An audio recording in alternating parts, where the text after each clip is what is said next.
Sziasztok! Sziasztok! Eltelt egy nap, és úgy gondoltuk, hogy az adventi naptárban újra kinyitunk egy kis fiókocskát. Hát, hogy meg tudjátok nézni a mai meglepetést is. Papa, kinyitod? Igen.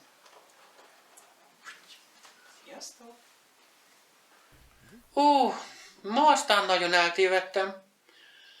Hát ez úgy történt, hogy Mockó, egyébként a becsületes neve Medve Medárn, nagyokat ásított. Hát előbb egyet, aztán kettőt, aztán már el is aludt. Hát így nélküle indultunk el a boltba vásárolni.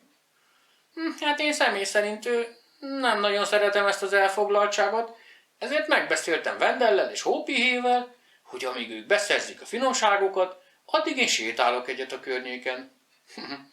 Na hát így kerültem erre a szép játszótérre. Hát de ha már itt vagyok, gondoltam, hát miért ne hintáznék egyet? Hát butaság lenne nem kihasználni az alkalmat. Hintázni egyébként is nagyon jó dolog. Hát előre, hátra, olyan, mintha repülnék. Én vagyok a repülő Mockó.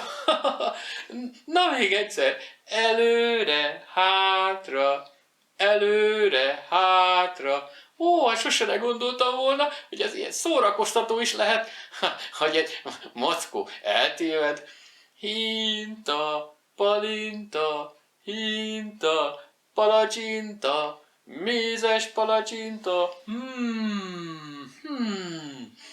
Mintha éhes lennék, a gyomrom is kezd korogni. Azt hiszem, kicsit félek is egyedül. Milyen jó lenne, ha Mockó is itt lenne. Ő olyan nagy, megvéd mindentől. Meg kicsit fázom is. Hópife, puha bundája megmelegítene. Talán Szimot Vendel megtalál engem. Neki nagyon jó a szaglása. Bizony.